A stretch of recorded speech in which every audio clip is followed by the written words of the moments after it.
네, 여러분 안녕하세요. 행운의 신사주 풍수입니다. 자, 2024년이 되었고요. 그리고 풍수적으로도 구운시대가 시작이 됐습니다.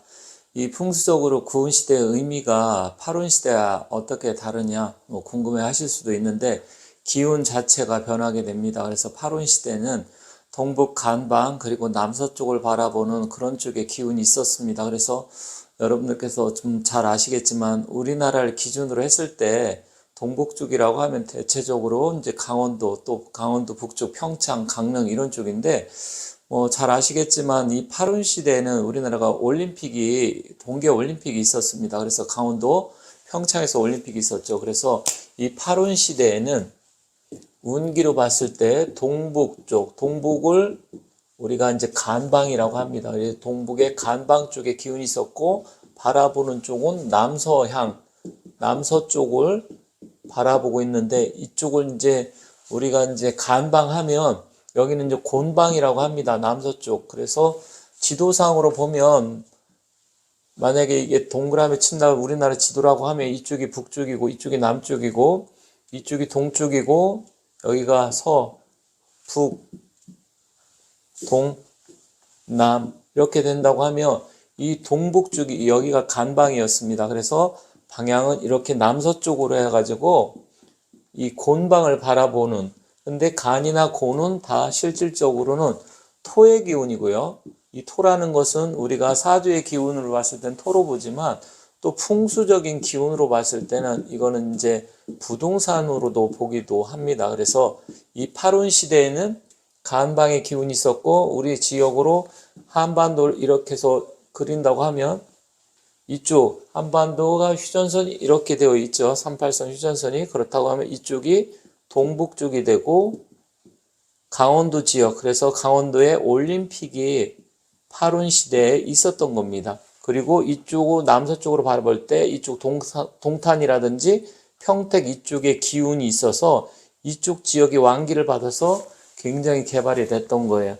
그래서 기온적으로 기운이 변하기 때문에 우리가 이것을 잘 간파를 해서 앞으로 그러면 이 구운 시대에는 어떠한 쪽의 기운이 있냐? 남쪽의 기운이 있고요. 북쪽을 바라봐야 됩니다. 그리고 이 기운 자체가 화, 불의 기운입니다. 그래서 불과 관계된, 그래서 제가 다른 영상에도 올렸지만 문화 예술 분야 그런 쪽이 앞으로 각광을 받을 것이다. 그렇게 말씀을 드렸잖아요. 그렇다고 하면 또 다른 쪽은 어떻게 될 건지 오늘 이어서 하도록 하겠습니다. 자, 오늘은 일단 부동산 쪽으로 말씀드릴 건데, 여러분들이 이 파룬 시대에는 이 자체가 토의 기운이고 또 부동산이라고 말씀드렸습니다. 지역적으로는 동북 쪽에서 남서쪽을 바라봤지만 이 부동산이 언제부터 굉장히 올랐습니까? 파룬이 2004년인데 이때가 바로 노무현 정부였습니다. 그래서 이 노무현 정부부터 시작을 해가지고 2024년 이제 지금 윤석열 정부에 들어오긴 했지만 실질적으로 부동산 자체가 재작년 그리고 2022년이죠. 22년까지 꼭지가 왔었어요. 그래서부터 이 파룬 시대는 부동산이 노무현 정부부터 올라가서 박근혜 이명박 정부 그때는 잠깐 조정을 받다가 문재인 정부에서 피크로 확 올렸었다. 지금 고꾸라진 거잖아요. 그렇다고 하면 당분간 이 구운 시대는 이 즉 문화, 예술, 불과 관계된 이런 쪽이기 때문에 제가 계속해서 부동산 시대는 구운 시대에 맞지 않고 진다. 부동산 지니까 하지 말아라. 그리고 또 저하고 상담하신 분들이 선생님 집을 사도 될까요? 집을 산다면 어디 살까요? 많이 물어봤을 때 제가 대체적으로 사지 마세요. 앞으로 떨어질 겁니다. 그리고 기운적으로 파룬 시대 끄트머리 와 있기 때문에 부동산하고 맞지 않습니다. 그리고 유튜브 영상에도 제가 계속해서 올려놨었습니다. 그런데 실제로 어떻게 됐습니까? 그때 당시 믿었던 분, 안 샀던 분들은 뭐 어느 정도 지금 손실을 안 받겠지만 그래도 제 이야기를 안 듣고 산 분들은 굉장히 지금 이자 내고 여러 가지 힘들잖아요. 그러면 이게 언제쯤 좋아질까요? 당분간 어렵다는 거예요. 왜 그러냐면 올해가 24년 갑진년인데 갑진년 또 25 을사 26 병호 27 정미.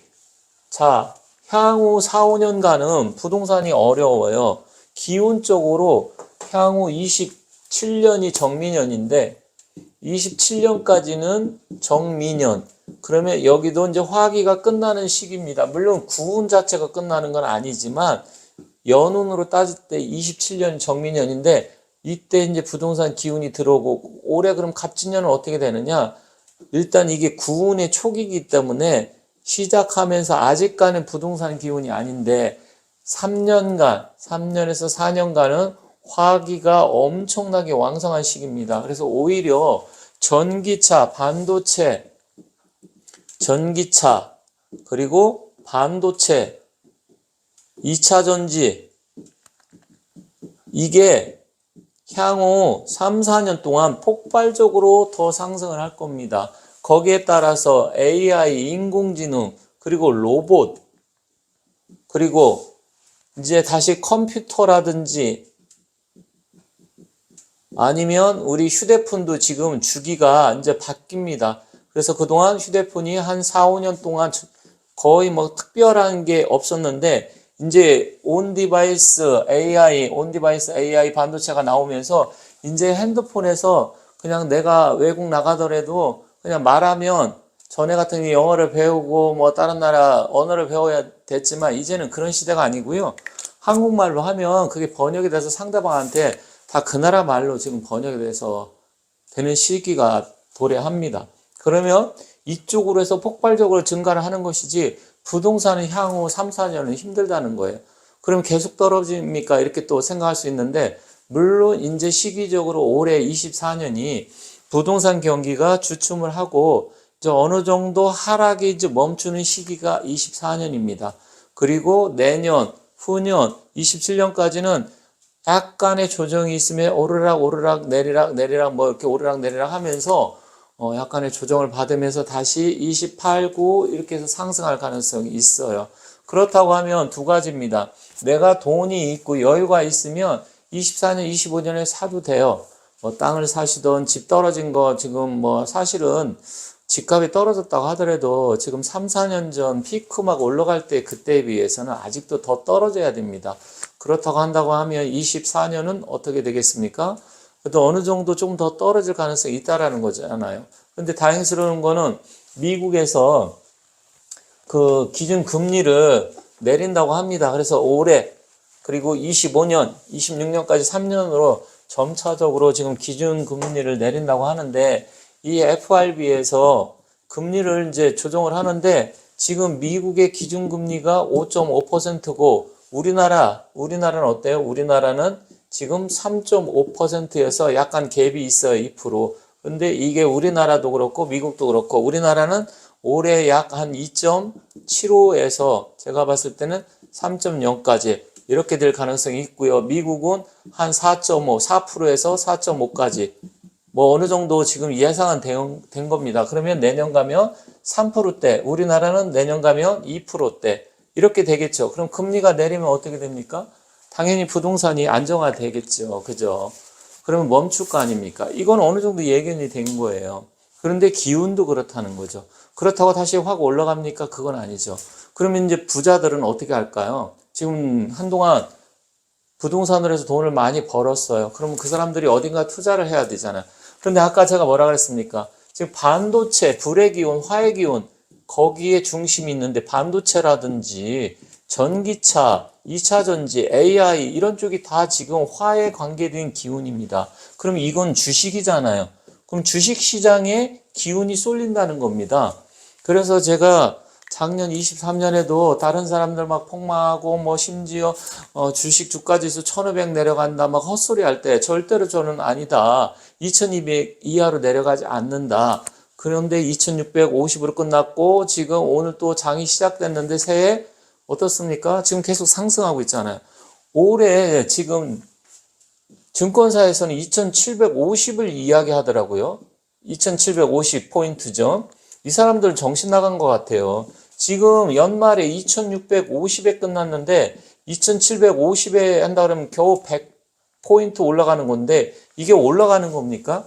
이건 뭐 누구나 다 예측하는 거지. 올해 2750 정도까지 올라갈 거야. 이걸 전문가들이 예측이라고 내놓고 있어요. 이 사람들이. 근데 실질적으로 저는 계속 말씀드렸지만 작년부터 3000포인트 찍는다. 그리고 삼성전자 뭐라 그랬습니까? 계속 갖고 있으세요. 삼성전자 10만 원 바라본다. 9만 원은 무조건 넘긴다. 그런데 사실은 삼성전자 후년 내후년 2026년이죠. 이제 24년이 됐으니까 거의 15만 원까지 갈 수 있습니다.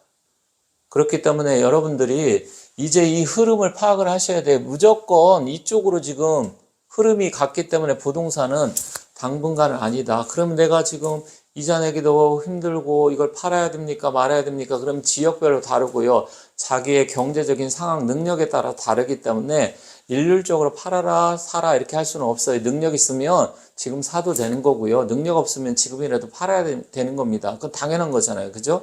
내가 버틸 수 있고 이자 얼마든지 한 달에 뭐 200, 300씩 낼 수 있고 2, 3년 버텨갖고 2, 3년 이자 한 5천만 원 나가는데 나중에 다시 2, 3억 오른다고 하면 이자 그냥 내고 버텨야 되는 거죠.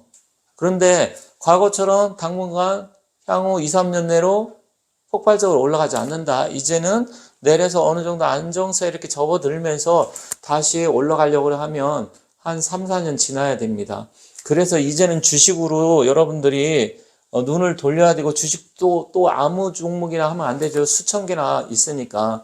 그래서 결국 부동산의 시대는 이제는 당분간 아니다. 물론 다시 부동산은 올라갑니다. 왜 그러냐면 역사적으로 그게 증명이 됐고요. 우리나라 특히 조선시대부터 조선 500년 또 우리 지금 현대사회에서 100년 동안 600년 동안 보면 부동산은 떨어진 적이 일시적으로 있지만 계속 상승했습니다. 그럼 어떤 분들이 인구가 줄고 아파트 많은데요. 물론 그것도 맞는 이야기지만 인구 준다고 하더라도 걱정하지 마세요. 외국에서 유입이 되고 또 다른 나라에서 들어오고 또 관광 수요가 창출이 되고 또 남북 통일이 된다고 하면 다시 북한 인구 내려올 것이고요. 또 세계가 지금 완전히 이제 교류화되는 이런 시기이기 때문에 물론 집값 자체는 좀 떨어질지 모르겠지만 전체적인 부동산 큰 틀에서 보면 그렇게 망하거나 떨어지지 않습니다. 그래서 제가 말씀드리고 싶은 것은 부흥 시대에는 당분간은 부동산은 아니다. 그렇다고 하면 어느 쪽으로 내가 돈을 굴리고 또 어느 쪽으로 신경을 써야 될 것인가. 일단은 당분간 주식 쪽으로 여러분들이 신경을 쓰셔야 되고 부동산은 어느 정도 이런 금리뿐만 아니라 일단 세금이 내려야 돼요. 세금이 너무나 많습니다. 우리나라 세금은 처음에 취등록세 거기서부터 시작을 해서 나중에 또 이익이 나면 양도소득세 또 증여하면 증여세 또 상속하면 상속세 그리고 부동산 보유세 거기에다 간접세 부동산 갖고 있고 가격 올라가면 여러 가지 뭐 의료보험서부터 정말로 너무나 세금이 많아요. 그래서 부동산 집 안 올라오고 10년 동안 갖고 있으면요. 나중에 몇 억 주고 팔아도 남는 게 별로 없습니다. 세금 내고 뭐 이러다 다 끝나버려요. 그렇기 때문에 지금 부동산 세금이 너무나 높아요. 우리나라가. 그러면 투기 조장하는 거 아니냐? 그게 아니에요. 부동산은 내가 어느 정도 투기라기보다 그래도 집을 샀으면 이익을 챙겨가고 또 그게 소득이 발생하면 거기에 따라서 소비가 창출되기 때문에 그것을 자꾸만 막으려고 하는 그런 정책은 저는 옳지 않다고 생각을 합니다. 그렇기 때문에 일단은 부동산이 활성화되려고 그러면 금리도 중요하지만 세금 자체를 바꿔야 돼요. 그런데 세금은 어때요? 세금은 법으로 바꿔야 됩니다. 소득세법이 됐던. 그런데 지금 정부 측하고 또 민주당 측, 야당 측하고 이런 게 전혀 지금 조율이 안 되고 맞지 않기 때문에 야당 측에서는 절대로 세금을 깎아주려고 하지 않아요. 그런데 2024년 4월달 총선이 있으니까 만약에 이제 국민의힘이 다수당이 되고 그렇다 그러면 아마 세금도 떨어지지 않을까 이렇게 생각이 듭니다. 그래서 지금 이자도 중요하지만 제가 말씀드리고 싶은 거는 부동산 세금도 지금 너무나 높기 때문에 세금을 낮춰줘야 됩니다. 그래야 숨통이 트이는 거예요. 그래야 여러분들 소득이 실질적으로 증가하는 거와 똑같습니다. 세금 내다 판다고 있잖아요. 돈 쓸 여유가 있습니까? 소비 여력이 있어요? 없잖아요. 그래서 사실은 정신 바짝 차리고 국회의원을 잘 뽑고 해서 바꿔야만이 그래야 부동산이 안정화되고 다시 상승 추세. 그러면 부동산이 계속 올라가는 게 뭐가 좋습니까? 또 이렇게 생각하실 분이 있어요. 그건 단순하게 생각하면 여유가 없는 사람 입장에서는 올라가면 집 못 사니까 손해네 이렇게 생각할 수는 있습니다만 제가 말씀드리는 건 부동산이 폭등하기보다는 실질적으로 가처분 소득이 늘어나서 쓸 수 있는 여유 자금이 있게 만들려고 하면 부동산이 올라가는 것도 중요하지만 세금 자체를 줄여줘야 된다. 이런 말씀을 드리는 거고요.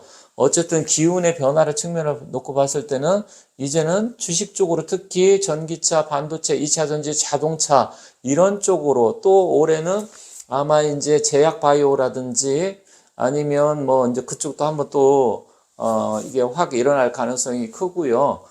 다른 부분도 물론 이제 순간적으로 뭐 상황에 따라서 이렇게 돌아가기는 하겠지만 일단은 올 한 해는 반도체 이쪽을 여러분들이 반드시 관심을 가져줘야 되고 또 풍수적으로 24년 구운 시작하면서 스타트 불꽃처럼 일어나는 시기이기 때문에 그런 부분 잘 참고하셨으면 좋겠습니다.